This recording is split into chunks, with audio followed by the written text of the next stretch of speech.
ইরানের সঙ্গে লড়তে এসে কার্যত নিজেদের ধ্বংস নিজেরাই ডেকে এনেছে নেতানিয়াহুর বাহিনী। এই ভয়াবহ মিসাইল হামলা করেই চলেছে ইরানি বাহিনী, আর তাতে নিজেদের সাজানো দেশই এখন যেন নিজেদের ধ্বংস করা গাজা শহরের মতোই বিধ্বস্ত।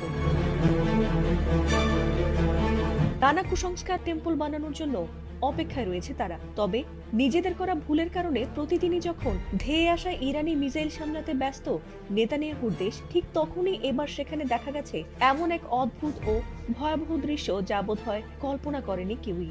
সেখানে দিনে দুপুরে রাজধানী তেল আবিবের আকাশ হঠাৎ করেই ছেয়ে যায় কালো অন্ধকারে।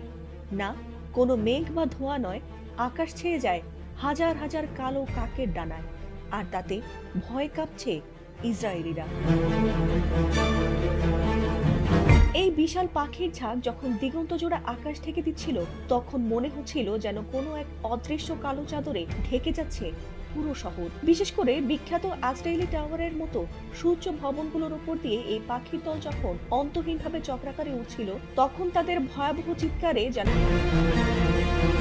ইসরায়েল ও ইরানের মধ্যে যখন যুদ্ধ পরিস্থিতি চরমে, ঠিক সেই মুহূর্তে এমন অস্বাভাবিক দৃশ্যকে অনেকে অশুভ লক্ষণ বা বড় ধরনের বিপদ সংকেত হিসেবেই দেখছেন। শুধু সাধারণ মানুষই নয়, ধর্মীয় তাত্ত্বিকরা এই ঘটনার ব্যাখ্যা খুঁজছেন প্রাচীন ধর্মগ্রন্থে। তাদের ধর্মগ্রন্থগুলোতে বর্ণনা করা হয়েছে যে কোনো এক মহাপ্লাবন বা বিশাল যুদ্ধের আগে এভাবে আকাশে পাখিরা কোনো এক বিশেষ স্থানে জড়ো হবে, আর এই কারণে চলমান যুদ্ধে নিজেদের দেশ ইরানের কাছে হেরে যেতে পারে এমন আশঙ্কাও করছেন বহু